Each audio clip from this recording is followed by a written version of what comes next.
కాలభైరవుడి వృత్తాంతం గురించి కాశీఖండంలో ఎంత గొప్పగా చెప్తారంటే, మనిషి తట్టుకోలేని కష్టాలలో అత్యంత భయంకరమైనటువంటి కష్టం కారాగారవాసం. కారాగారవాసం అంతటి భయంకరమైన కష్టాన్ని ఎదుర్కోవలసి వచ్చినప్పుడు కూడా కాలభైరవ చరిత్ర చదివినా, కాలభైరవాష్టకం చదివినా, కాలభైరవోపాసనం చేసినా వాళ్ళు రక్షింపబడతారు అంటుంది శాస్త్రం. అంత అద్భుతమైనటువంటి మూర్తి ఆ కాలభైరవుడు. సాక్షాత్ పరమేశ్వరుడే కాలభైరవుడిగా ఆవిర్భవించాడు ఒకానొకప్పుడు. కాలభైరవావతారంలో ఆయన లోకానికి కొన్ని మర్యాదలు నేర్పాడు. అందుకే ఒకప్పుడు అందరికీ ఎలా అతిశయం కలుగుతూ ఉంటుందో, గర్వం కలుగుతూ ఉంటుందో, అలా త్రిమూర్తుల యందు కూడా ఇటువంటి పోకడ ఒకటి రజోగుణ సంబంధమైనటువంటి వారి యందు కలుగుతూ ఉంటుంది. సృష్టికర్త అయినటువంటి చతుర్ముఖ బ్రహ్మగారు సహజంగా రజోగుణ తత్వంతో ఉంటాడు, అందుకే ఎరుపు రంగుతో ఉంటాడు. ఆయనకి ఒకప్పుడు ఎందుకో ఒక భావన కలిగింది, ఆయనకి 5 తలలు ఉండేవి. నాకు 5 తలలు, పరమశివుడికి 5 తలలు, సద్యోజాత అఘోర తత్పురుష వామదేవ ఈశానములని 5 తలలు అయినవి. నాకు 5 తలలు, నాకంటే బ్రహ్మగారికి 5 తలలు. నాకు శంకరుడికి ఏం తేడా? మేమిద్దరం సమానం, నేనే సృష్టిలో అధికుడు అని వేదములను పిలిచి అడిగాడు. నేనా కాదా అన్నాడు. ఋగ్వేదము, సామవేదము, యజుర్వేదము, అథర్వణ వేదము కూడా నువ్వు కాదు, పరమశివుడే సృష్టికంతటికి కూడా మహాపురుషుడు, ఆయననే వేదములన్నీ కొలుస్తున్నాయని చెప్పి ఆయన అంగీకరించలేదు. ఆయన అహంకారం తగ్గించడానికి శంకరుడు సభలోకి ప్రవేశించాడు. ప్రవేశిస్తే ఒక్కొక్కసారి అతిశయం, గర్వం అనేటటువంటిది కలగకూడదు, కానీ అది కలిగితే ఎంతటి వారిని కూడా ఎలా పడగొట్టేస్తుంది అన్నదానికి ఈ ఆఖ్యానాలన్నీ వస్తాయి. రామకృష్ణ పరమహంస ఒక అద్భుతమైన మాట చెప్పేవారు. ఒకప్పుడు ఒక మహారాజు గారు ఒక భద్రగజం మీద ఎక్కి వస్తున్నాడు. భద్రగజం అంటే ఎంత ఉంటుంది? గురువాయూరులో రాత్రి కృష్ణుడి ఆలయం చుట్టూ ప్రదక్షిణం చేస్తాయి ఏనుగులు, అందులో భద్రగజాలు వస్తాయి. భద్ర అనే జాతికి చెందినటువంటి ఏనుగులు. అసలు ఆ ఏనుగుని చూస్తే ఓ పెద్ద కొండ శిఖరం నడిచి వెడుతున్నట్టు ఉంటుంది, వచ్చి వరుస క్రమంలో నిలబడతాయి గుడి చుట్టూ. అది ఎక్కాలంటే నిచ్చెన వేసుకుని ఎక్కాలి. కానీ ఎంత క్రమశిక్షణగా ఉంటాయంటే, దాని కుంభస్థలం మీద కృష్ణ పరమాత్మ విగ్రహం పెడతారు. పెట్టి అర్చకుడు ఎక్కడానికి వచ్చినప్పుడు అది కాలు చాపి ఈ సంధి భాగం బయటికి వచ్చేటట్టుగా, ఎముక పైకి వచ్చేటట్టుగా ఉంచుతుంది.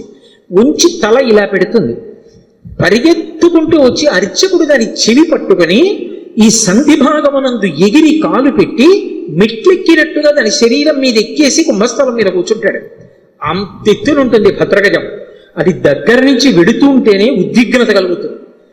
అటువంటి భద్రగజం ఎలా ఉంటుందో అంత ఎత్తున ఉండేటటువంటి స్వరూపమైతే భద్రగజంలో నడుస్తున్నాడు రా అంటారు. అలా ఒక మహారాజు అటువంటి భద్రగజం మీద వెళ్ళిపోతున్నాడు రాజవీధిలో. అటువంటి ఏనుగు వస్తోందంటే దాని ఒక్కొక్క కాలు ఇంతంత లావు ఉంటుంది, పాదం ఎత్తి వేస్తే గుండ్రంగా ఉంటుంది, ఏ ప్రాణైనా అణిగిపోతుంది, అందుకని అన్ని పక్కలకు పోతాయి. అటువంటి ఏనుగు వస్తుంటే కన్నంలోంచి ఓ చిరుకప్ప ఒకటి పైకొచ్చి కప్ప కాలెత్తింది. కాలెత్తి చెయ్యి బుద్ధి లేని ఏనుగా పక్కకి పో అని ఆశ్చర్యపోయారు. రామకృష్ణ పరమహంస శిష్యుడు నిలబడున్నారు అక్కడ. వాళ్ళకి సిద్ధులు ఉన్నాయి. ఆ శిష్యుడు చూసి గురువుగారి వంక తిరిగి అన్నాడు, హే బ్రహ్మన్, ఒక భద్రగజం వస్తోంది, దాని మీద మహారాజు వస్తున్నాడు. ఒక కప్ప కన్నంలోంచి బయటకు వచ్చి ఏనుగు మీద కాలెత్తి పక్కకు పోతావా పోవా అంటోంది. దీనికి బుద్ధిహీనత, అతిశయమా? ఎందుకు ఇలా కాలెత్తిందని అడిగారు. అడిగితే పరమహంస ఒక్క నిమిషం కళ్ళు మూసుకొని కళ్ళు తెరిచి అన్నారు, ఇవాళ సాయంకాలం ఈ రహదారి నుంచి ఒక జేబుకి చిల్లు ఉన్నటువంటి లాల్చీ వేసుకున్న వ్యక్తి వెళ్ళాడు. ఆయన జేబులో 4 పావలాకాసులు ఉన్నాయి. పావలాకాసు చిన్నగా గుండ్రగా ఉంటుంది కదూ, ఆ కన్నంలోంచి జారి పావలాకాసు కింద పడింది. కింద పడిన పావలాకాసు గుల్లుకుంటూ ఆ కన్నంలోకి వెళ్ళింది. కన్నంలో కప్ప ఉంది, కప్పకి పావలాకాసు దొరికింది. ఇప్పుడు కప్ప దగ్గర పావలా ఉంది కదూ, ఏనుగు మీద కాలెత్తింది. పావలా ఉన్న కప్ప ఏనుగు మీద కాలెత్తితే అన్నీ ఉన్నాయనుకున్న నాబోటిగాడు విర్రవీగితే అందులో అతిశయం ఎంత విచిత్రమైన లక్షణాన్ని కల్పిస్తుందో చూడండి. బ్రహ్మగారి అంతటి వాడికి ఒకప్పుడు ఈ ఆవేశం వచ్చింది. ఎందుకు అంటే తల్ల సంఖ్య లెక్క పెట్టాడు. నాకు 5, నీకు 5. ఇదే బ్రహ్మగారి కౌశికీ వృత్తాంతంలో పార్వతీదేవి దగ్గర అంత వినయంతో మాట్లాడాడు. ఒకనాడు నా నొసటి నుంచి పైకొచ్చావు, నాకు పుత్రసముడివి, నా కాళ్ళు పట్టుకు నమస్కరించు, ఆశీర్వదిస్తా అన్నాడు. శంకరుడు చూశాడు, ఓహో చాలా ఉద్ధతితో ఉన్నాడు, అహంకారంతో ఉన్నాడు. నాకు 5 తలలు, తనకు 5 తలలు అనుకుంటున్నాడు. కానీ నా 5 తలల వెనక ఒక తత్వం ఉంది. అది తూర్పుకి తిరిగి ఉన్నటువంటి తలని తత్పురుష ముఖం అంటారు, దక్షిణానికి ఉంటే అఘోర ముఖం అంటారు, పశ్చిమానికి ఉంటే సజ్జోజాతం అంటారు, ఉత్తరానికి ఉంటే వామదేవం అంటారు, పైకుంటే ఈశానం అంటారు. ఈ పంచభూతముల మీద మోక్షం మీద అధికారం కలిగి ఉంటాడు 5 ముఖాలతో. ఖట్మండూలో ఉంటుంది 5 తలలతో ఆ శివలింగం. నాతో సమానుడు అనుకుంటున్నాడు ఈ బ్రహ్మగారు. ఆయన బ్రహ్మమస్తకావళి నిబద్ధతే నమః శివాయ అని పేరు. ఈ సృష్టి అంతా కూడా కల్పాంతం అయిపోయినప్పుడు బ్రహ్మగారు పడిపోతాడు. పడిపోతే చూస్తాట శంకరుడు, అయ్యో పాపం మొట్టమొదట పుట్టాడు అందరికన్నా, వేదములు ఇచ్చి సృష్టి చెయ్యమన్నాను, ఈయన కూడా బొత్తిగా ఇలా శ్మశానంలో పడిపోతే ఏం బాగుంటుంది, ఈయనకు మంచి స్థానం ఇద్దామని చెప్పి ఆ పుర్రి తీసి ఓ తడపలో గుచ్చుకుని మెళ్ళో వేసుకుంటాడు. ఆయనకి చేతకాక కాదు, ఓ బంగారం గొలుసు చేయించి ఇచ్చేవాళ్ళు లేక కాదు, బ్రహ్మగారిని గౌరవించడానికి ఓ పుర్రేసుకున్నాడు. ఇలా ఎంతమంది బ్రహ్మలు విడిపోయారో ఆ పుర్రెవమాల పెద్ద మాల అయింది. పునుకల పేరు కంఠమున భూరి భుజంగము భూషణంబుగా అనయము భస్మధారణము ఎద్రి నివాసము మేరు విల్లుగా అనుగుగ దంతి చర్మమును హస్తమునందు కపాల చోళముల్ పడిబడి గల్తు శంకరు కృపావర రూపమును ఆశ్రయించదన్నంటారు. ఇప్పుడు అంతమంది బ్రహ్మల యొక్క పునుకలు ఆయన మెడలో హారంగా ఉంటాయి, అందుకేసుకుంటాడు పుర్రెలమాల. అరే ఈ బ్రహ్మకి అతిశయం కలిగిందని తనలోంచి ఒక ప్రాణిని ఉత్పన్నం చేశాడు. భృంగి యొక్క అంశ, భృంగి యొక్క అవతారం వచ్చినటువంటి వాడు. ఒక్కసారి పరమశివుని అంశతోటే భైరవుడు ఉత్పన్నమయ్యాడు. ఆ భైరవుడు ముమ్మూర్తుల పరమశివుడు ఎలాగే ఉంటాడో అలాగే ఉంటాడు. ఆయన వస్తూనే ఆ బ్రహ్మగారి యొక్క పైన ఉన్నటువంటి తలకాయని పెద్ద యుద్ధం చేయలేదు, ఇలా గిల్లేశాడంతే. లోకంలో చూడండి ఒక మాట అంటారు, అదే అలా గిల్లేస్తున్నాయట్రా అంటారు. అన్నిటికన్నా తేలిక ఏంటంటే గిల్లేయడం. అలా వెళ్ళిపోతే ఇలా గిల్లేసాడు అనుకోండి, తీయిపోతుంది అంతే. అది బాగా బలం ఉన్నవాడు ఏం చేస్తాడు, గిల్లుతూ ఉంటాడు, గిల్లి గజ్జాలు ఎట్టుకుంటాడు రా అంటారు. అందుకే గిల్లేయడం అంటే అంత తేలిక. యువతల వాడికి బలం ఎక్కువ ఉంటే బలం తక్కువ ఉన్నవాడిని గిల్లేస్తాడు. అందుకే బ్రహ్మగారి 5వ తలకాయని కష్టపడి తొలగతోశాడం లేదు, గిల్లీశాడంటారు.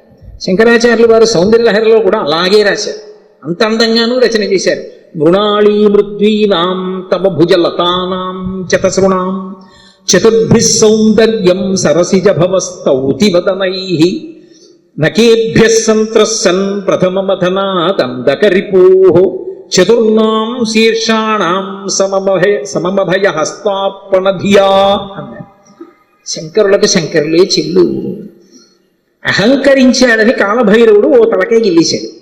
ఏమండి ఇప్పుడు నేను ఇలా పట్టుకుని ఇలా గిల్లేశాను అనుకోండి, ఆ మిగిలిన పువ్వు ఏమనుకుంటుంది, దాన్ని ఒకదాన్ని గిల్లేండి నా జోలికి రాడనుకుంటుందా? ఏమో ఇలా అన్నవాడు మళ్ళీ ఇలా అంటే అది ఉడికిపోతా మళ్ళీ వచ్చేస్తుందేమో చెయ్యని. ఇప్పుడు ఇలా అన్నవాడు మళ్ళీ ఇంకోటి ఇలా అంటే 3 ఉంటాయి ఇంకా.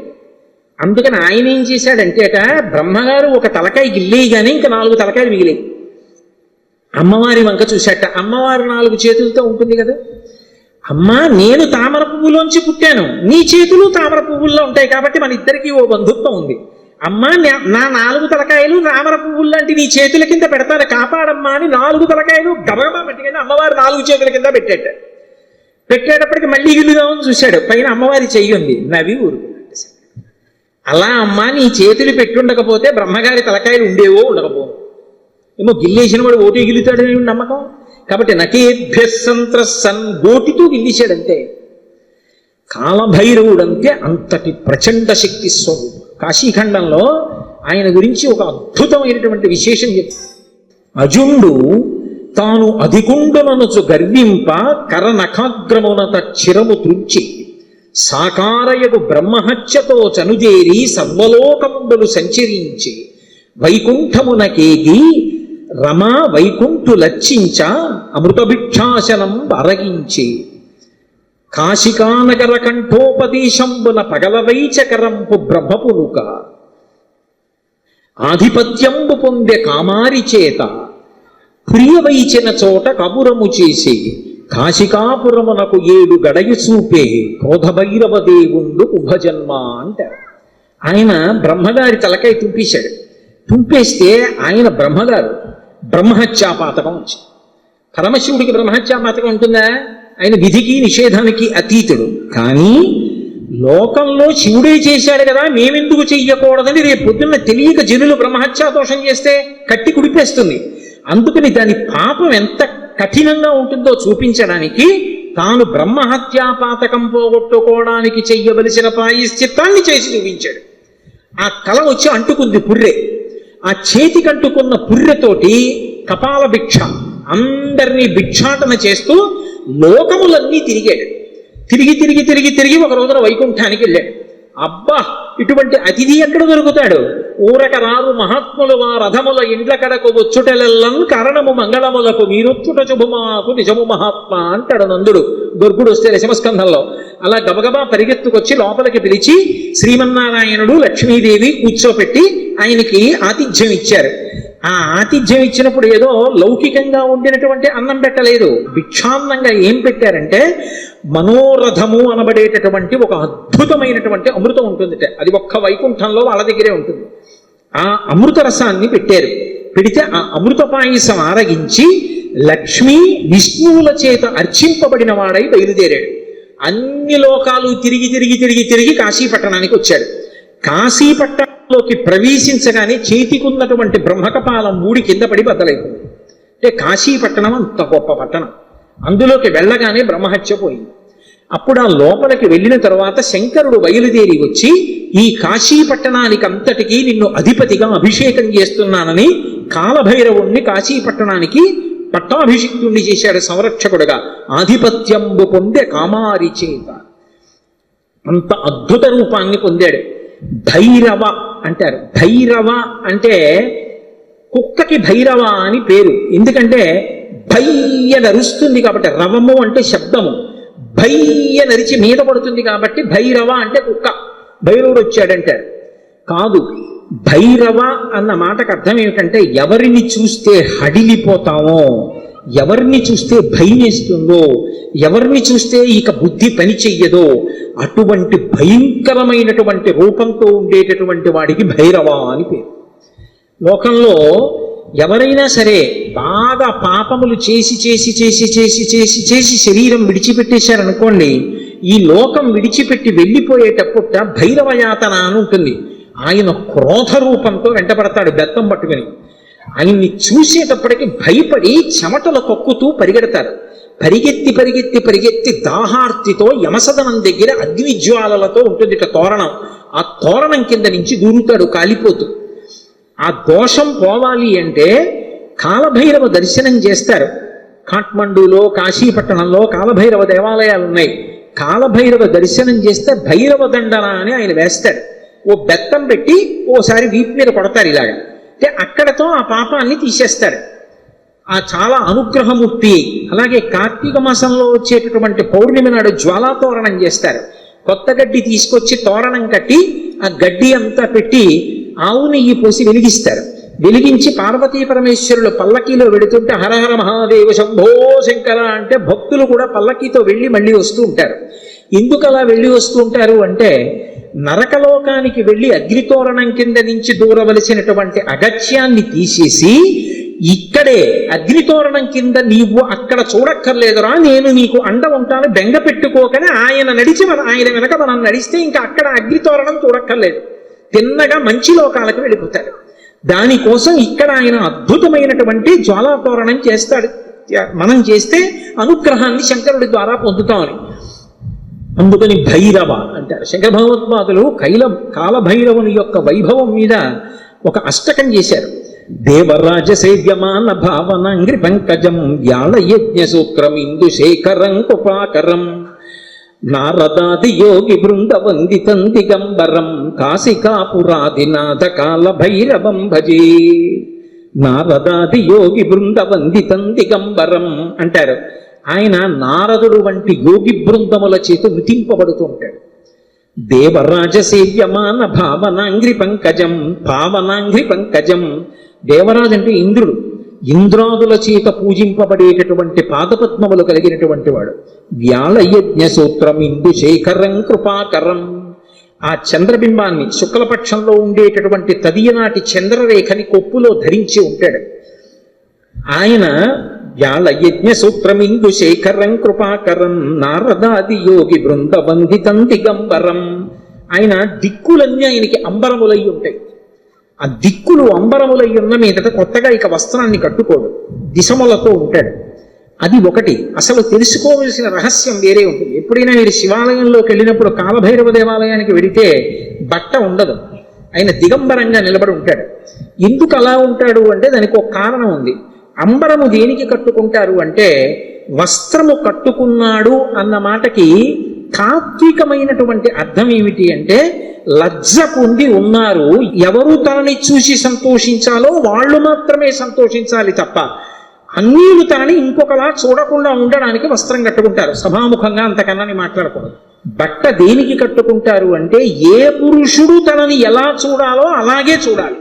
భర్త అయితే దాని అవసరం లేదు, భర్త కానివాడు ఇంకొకలా చూడడానికి వీల్లేదు. అంబరము ధరించి ఉంటారు. అంబరము భక్తికి సంకేతం. భక్తి అంబరమును కట్టుకుంటారు. భక్తి అంబరం కట్టుకుంటే పురుషుడి చేత ఆకర్షింపబడతాడు. ఎవరా పురుషుడు? ఒక్కడే పురుషుడు.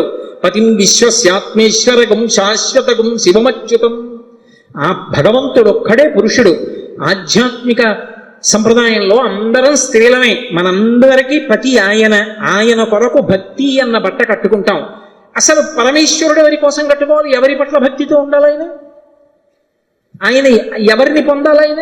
ఆయన పొందడానికి ఇంకెవరు లేరు, అందరూ ఆయన్ని పొందుతారు. అందుకే ఆయన బట్ట కట్టుకోడంటే భక్తి అన్న నంబరం ఆయన కట్టుకోక్కర్లేదు. అందుకు దిగంబరుడు. ఆ దిగంబర అన్న మాటను అలా అర్థం చేసుకోవాలి. అందుకే యోగి సంప్రదాయంలో ఈ దిగంబర అన్న మాట మీకు కనపడుతూ ఉంటుంది. కాబట్టి నారదాది యోగి బృంద వందితం దిగంబరం కాశికాపురాధినాథ కాలభైరవం భజే. అటువంటి కాలభైరవుణ్ణి నేను భజిస్తున్నాను. భానుకోటి భాస్వరం భవాబ్దితారకం ప్రభుం నీలకంఠమీప్సితార్థదాయకం త్రిలోచనం కాలకాలమంబుజక్షమక్షశూలమక్షరం కాశికాపురాధినాథ కాలభైరవం భజే. ఇప్పుడు నేను అష్టకం అంతా ఎక్కడ చెప్పను. భానుకోటి భాస్వరం, కోటి మంది సూర్యులు ఉదయిస్తే ఎలా ఉంటుందో ఆయన కాంతి అలా ఉంటుంది.